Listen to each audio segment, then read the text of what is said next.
오늘 봉독한 마태복음 16장 24절로 28절까지의 말씀을 가지고 주님을 따르는 교회란 제목으로 하나님의 말씀을 선포합니다.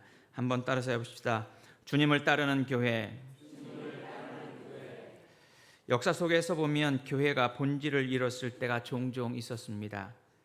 가장 심각했던 것은 바로 중세 시대의 로마 카톨릭의 타락이지요. 그 당시 중세 시대에는 수도원이나 혹은 성당에 아주 귀한 성유물을 놓게 됩니다. 그것은 성인의 유물이나 혹은 유골 등을 가지고 사람들에게 놀라운 신앙의 경험들을 하도록 하는 것이지요. 그래서 유명한 성유물을 안치하기 위해서 많은 수도사들이 노력을 합니다. 그리고 그것이 소문이 나면 많은 사람들이 그 수도사나 성당을 찾아오게 되고, 그렇게 되면 교회에 헌금이 쌓이게 되지요. 그래서 많은 부를 누리게 되었습니다.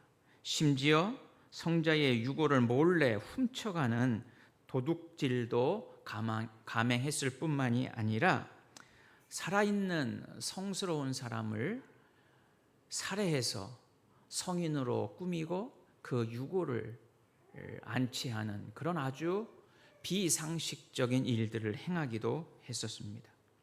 결국 기독교의 본질을 잃어버리면 얼마나 무서운 결과를 가져오는지를 우리는 역사를 통해서 잘 알고 있습니다.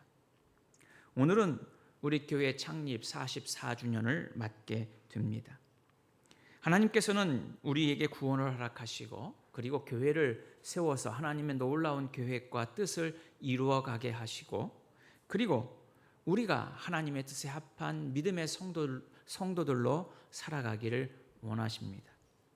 그러나 현대의 대부분의 신앙인들의 삶은 하나님의 뜻을 이루기 위해서 살아가기보다는 신앙을 통해서 내가 평안하고 내가 복받고 내 가정이 편안한 삶을 살기를 원하는 삶을 기대하며 살아갑니다. 어쩌면 예수 그리스도의 십자가의 본질을 외면한 채 내 안위와 내 유익을 위해서 살아가는 모습인 줄도 모릅니다. 이것은 하나님의 뜻을 생각하고 하나님의 일을 생각하는 자들이 아니라 오히려 사람의 일을 생각하는 아주 탐욕으로 가득 찬 모습의 삶이 우리의 모습인 것을 보게 됩니다. 지난주에 제가 하나님의 일을 생각하라라고 하는 말씀으로 앞에 부분에 대해서 설교해 드렸습니다. 오늘은 그 2탄으로 24절 이하의 말씀입니다. 하나님의 일을 생각하는 자들과 사람의 일을 생각하는 자들의 차이를 지난주에 말씀드렸고, 오늘은 하나님의 일을 생각하는 자, 다시 말해서 그리스도의 제자로 살아가려면 어떻게 해야 할 것인가를 오늘 분명히 말씀해 주시고 있지요. 주는 그리스도시요 살아계신 하나님의 아들이십니다 라고 하는 훌륭한 믿음의 고백과 신앙 고백을 한 것보다도 더 중요한 것은 그러한 고백 위에 주님을 따르는 그리스도인으로서, 주님을 따르는 제자로서의 삶을 어떻게 살아가는 것이 바로 하나님의 일을 행하는 자들인가를 오늘 본문에서 말씀을 하고 있습니다. 믿음을 통해서 참된 자유를 얻고 행복한 삶을 살아가는 것, 그것은 바로 예수님의 제자로 살아가는 삶의 모습인 것이지요. 오늘 본문 24절 말씀에 예수님은 제자들에게 말씀하십니다. 예수님을 따라오려거든 두 가지가 필요하다고 이야기하고 있습니다. 첫 번째는 자기를 부인하라고 말씀하고 있습니다. 따라서 합시다. 자기를 부인하자. 벼농사를 잘 지으려면 어떻게 해야 합니까? 씨를 잘 뿌리고, 그리고 풀을 제거하고 하는 것보다 더 중요한 것이 있습니다. 그것은 바로 논을 갈아엎고 그리고 물을 대는 일입니다. 모를 심는 일보다 사실은 그 전부터 오랜 시간 동안 논을 갈고 물을 대는 일들이 되어야만 모를 심고 그 모가 자라게 되는 것이지요. 예수 그리스도를 따르기 위해서 필요한 것이 있습니다. 그 첫 번째는 자기를 부인하라는 것입니다. 자기를 부인하다는 것은 인정하지 않는다는 말이지요. 현대인 성경에서는 자기를 버리라고 말씀하고 있습니다. 자기를 부인한다는 것은 자기를 버리라는 겁니다. 자기를 비우라는 이야기지요. 이것은 마치 나를 부정하라는 그런 의미가 아니라 그것은 바로 내 삶의 주인이 내가 아니라 예수 그리스도이심을 고백하며 살아가는 것이 바로 자기를 부인하는 자의 삶의 모습인 것을 말씀해 주시고 있는 것입니다. 예수님이 내 인생의 주인이 되신다라고 하는 것은 무엇일까요? 그것은 바로 삶의 결정권을 내가 쥐고 있는 것이 아니라 우리 주님께서 삶의 결정권을 쥐고 계시고 그 주님의 결정에 따라서 살아감을 고백하며 살아가는 것입니다. 예수님의 제자가 되기 전에는 내 자신이 스스로 나의 주인이었습니다. 그러나 이제는 그리스도께서 내 안에 사심으로 인해서 내가 주인 되는 것이 아니라 예수 그리스도께서 주인이 되시기에 이제는 내가 그 주인의 자리를 차지하는 것이 아니라 그 자리를 주님께 비워드리는 것을 의미하고 있는 것이지요. 예수님을 주인으로 인정하는 것, 그것은 바로 생명도, 명예도, 재물도, 재능도, 그리고 내 건강도, 내 물질도, 내 모든 소유도 내 것이 아니라 하나님의 것임을 고백하며 살아가는 것입니다. 다시 말해서 우리의 신앙의 출발이 이제는 더 이상 내가 내 삶의 주인이 되는 것이 아니라 예수님이 내 삶의 주인이 되셔서 예수님을 나의 삶의 주인으로, 나의 구원자로, 나의 그리스도로 고백하면서 살아가는 것.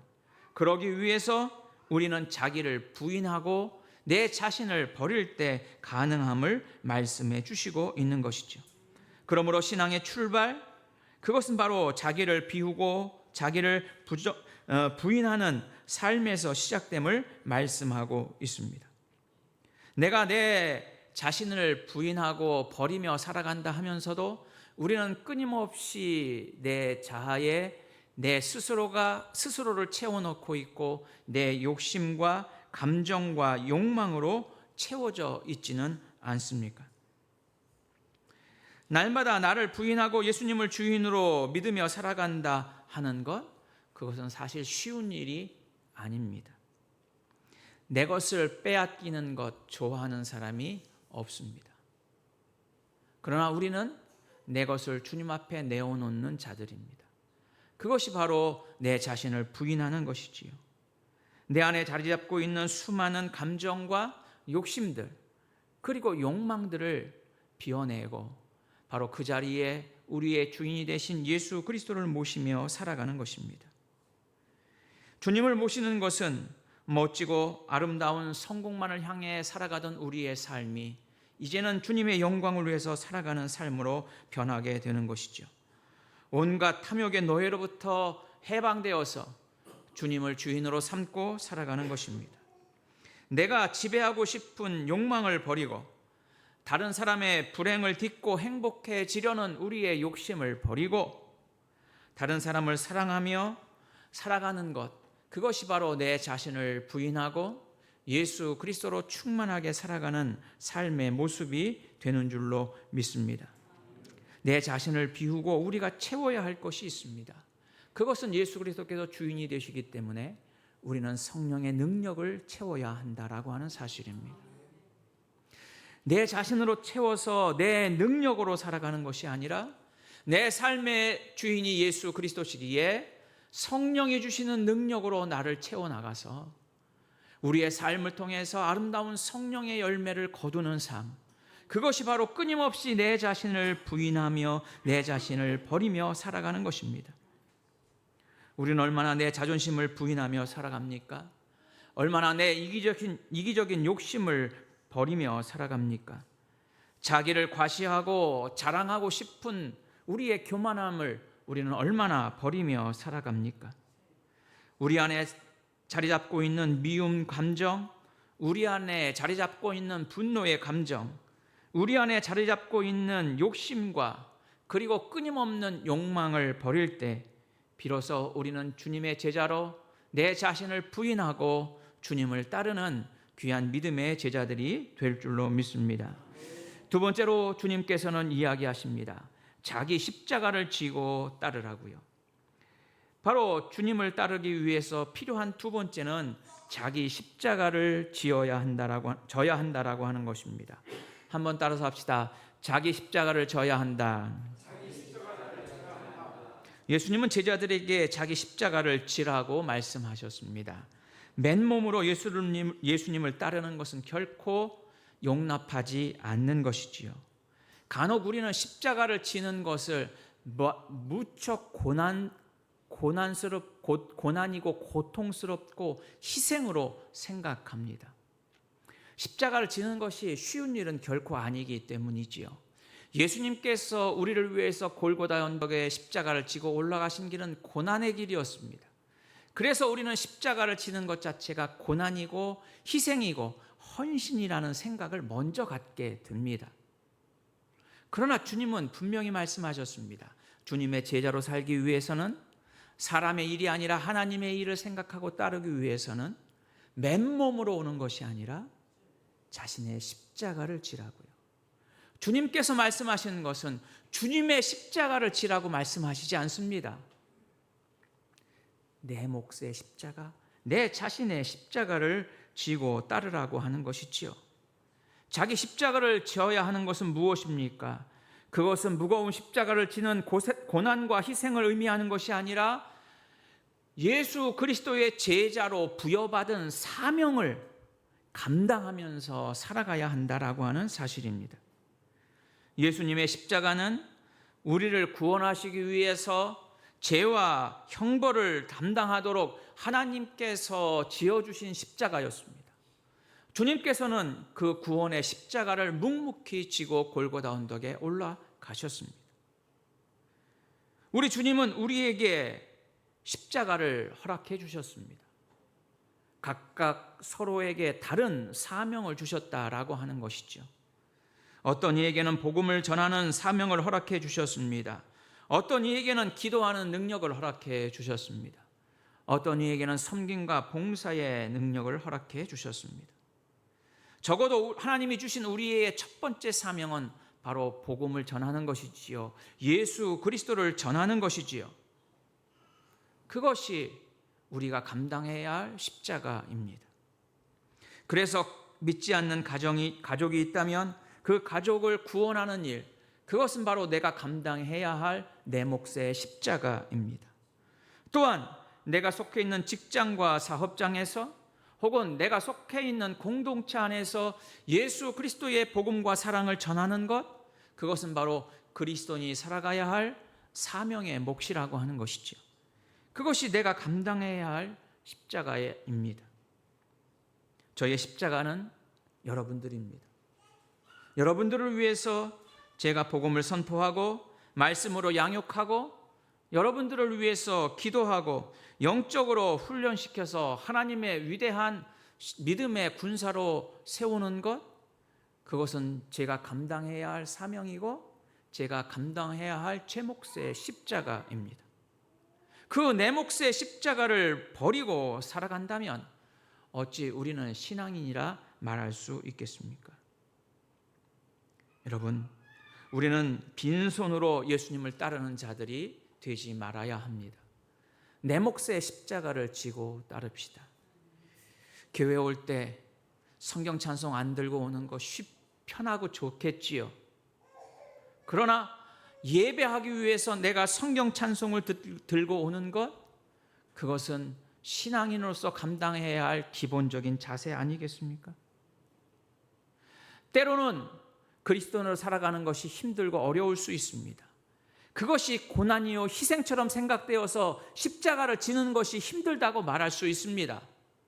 그럴 때마다 우리가 해야 할 일이 있습니다. 그것은 바로 기도하는 일입니다. 내가 힘들고 넘어질 때마다, 내가 지쳐 쓰러질 때마다 우리는 기도해야 합니다.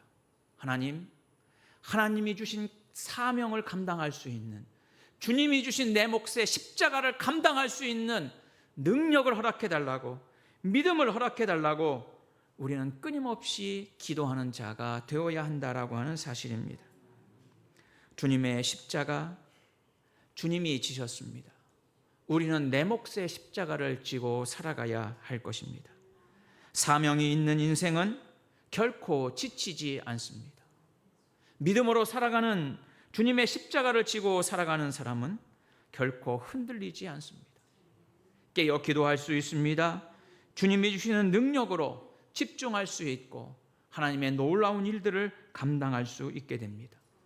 그러므로 끊임없이 사명을 감당하기 위해서 주님이 우리에게 주신 십자가를 지고 가기 위해서 우리는 끊임없이 기도하는 자가 되어야 될 줄로 믿습니다. 이같이 자기를 부인하고 자기 십자가를 지고 나면 우리가 해야 할 것은 바로 주님을 따르는 일입니다. 24절 하반절 말씀해 보면 나를 따를 것이라 말씀하고 있습니다. 사람들은 자기를 부인하고 자기 십자가를 짐에도 불구하고 주님을 따르기보다는 이상하게 다른 것을 따르고 싶어 합니다. 사람을 쫓기도 합니다. 그리고 내 이익을 쫓기도 합니다. 좋은 사상을 따라 살아가기도 합니다. 그러나 믿음의 사람들은 사상을 따라가거나 사람을 따라가거나 혹은 눈앞의 이익을 따라 살아가는 것이 아니라 주님을 따라 살아가는 자들이라고 하는 사실이지요. 그러므로 우리의 인생의 목표가 분명합니다. 우리의 인생의 목표는 주님을 향해 가는 것입니다. 아무리 달리기를 잘하는 사람도 꼬린 지점을 향해서, 목표를 향해서 달려가지 못한다면 결코 승리자가 될 수 없습니다. 우리의 인생의 목표는 분명합니다. 예수 그리스도를 향해서 달려가는 것입니다. 그러기에 우리는 분명한 목표를 갖고 목표를 향해서 달려가기 때문에 우리의 인생의 방법과 우리의 인생의 가치는 분명해진다라고 하는 것이죠. 바로 본질적인 것, 절대적인 것, 변하지 않는 진리만을 향해서 달려가는 삶이 바로 하나님의 일을 생각하는 믿음의 제자들의 삶의 모습인 것입니다. 그러므로 무엇을 하든지 어디에 있든지 어느 때든지 우리는 슬플 때나 괴로울 때나 가난할 때나 부할 때나 병들었을 때나 건강할 때나 잘될 때나 잘못될 때나 우리는 주님을 향해서 한 걸음 한 걸음 묵묵히 믿음의 걸음을 나아가는 우리의 복된 삶이 되어야 될 줄로 믿습니다. 지난 44년 동안 우리 송탄 중북교회는 끊임없이 자기를 부인하고 내 몫의 십자가를 쥐고 주님을 따르는 교회로 살아온 줄로 믿습니다. 그 일을 위해 애쓰고 수고한 우리의 믿음의 선배들이 있습니다. 우리는 그들의 모습을 바라보면서 이제는 주님을 따르는 믿음의 성도들이 됩시다. 주님을 따른다는 것은 무엇일까요? 두 가지 주님을 닮아가야 합니다. 첫 번째는 주님의 인격을 닮아가야 합니다. 주님은 사랑의 주님이십니다. 우리를 용서하시고 사랑하십니다. 주님은 온유하신 분이십니다. 주님은 사랑의 마음으로 제자들을 섬기신 분이십니다. 예수 그리스도처럼 우리는 주님의 인격을 닮아서 용서하고 사랑하고 온유하고 섬김의 모습으로 주님을 따르는 귀한 믿음의 성도들이 되어야 될 줄로 믿습니다. 또한 주님을 따르는 것은 주님을 닮아가는 것인데 두 번째로는 우리는 주님의 사역을 닮아가야 한다라고 하는 것이죠. 하나님께서는 우리에게 각자의 사명을 주셨습니다. 그 십자가를 지고 사명을 따라서 주님의 사명을 닮아가는 것입니다. 주님이 이 땅에 오신 것은 우리를 구원하시기 위해서 오셨습니다. 하늘나라, 하나님의 나라를 선포하시기 위해 오셨습니다. 억압받는 자들에게 구원을 허락해 주셨습니다. 약자들을 치유하시고 구원해 주셨습니다. 이것이 바로 주님이 이 땅 위에서 행하신 사역입니다. 그 사역을 우리 교회와 우리 믿음의 성도들이 감당할 수 있어야 할 것입니다. 예수님을 따라가면 결국 우리는 하나님이 주시는 영원한 복을 누리는 자가 될 것입니다. 선한 목자 되신 우리 주님을 따라서 주님의 인격을 닮아가고 주님의 사명을 닮아가는 여러분들의 복된 믿음의 삶이 될 수 있기를 바랍니다. 이제 25절에 주님은 이렇게 말씀하십니다. 누구든지 제 목숨을 구하고자 하면 잃을 것이요 누구든지 나를 위하여 제 목숨을 잃으면 찾으리라 말씀하고 있습니다. 우리의 목숨보다 더 귀한 것은 무엇이 있겠습니까? 우리의 명예와 물질보다 더 중요한 것은 우리의 생명입니다. 우리는 생명을 구하는 자들입니다. 그러나 주님을 위해서 우리가 목숨을 내어놓으면 우리는 결코 잃는 자가 아니라 얻는 자가 될 것을 말씀하고 있지요. 끊임없이 자기를 부인하고 자기 십자가를 지고 주님을 따르는 것, 그것은 바로 내 목숨을 구하는 것이 아니라 주님을 위해서 내 목숨을 내어놓는 것이지요. 이렇게 할 때 주님은 결코 우리의 목숨을 잃어버리도록 그냥 두지 아니하시고 우리의 목숨을 지키시고 우리의 생명을 하나님께서 지키시고 인도해 주실 줄로 믿습니다. 얻고자 하면 잃을 수밖에 없습니다. 그러기에 우리는 끊임없이 우리 자신을 부인할 수밖에 없습니다. 그리고 자기 십자가를 지고 주님을 따르는 성도의 삶을 살 수밖에 없는 것이지요. 우리 교회가 이제 44년 동안 하나님이 도우신 은혜에 감사하며 그리고 오늘부터 진행될 우리의 앞날에 내 자신을 부인하고 주님이 주신 사명의 십자가를 짊어지고 묵묵히 주님을 따라가는 귀한 믿음의 성도들, 믿음의 교회가 될 수 있기를 주의 이름으로 축원해 드립니다. 기도합시다.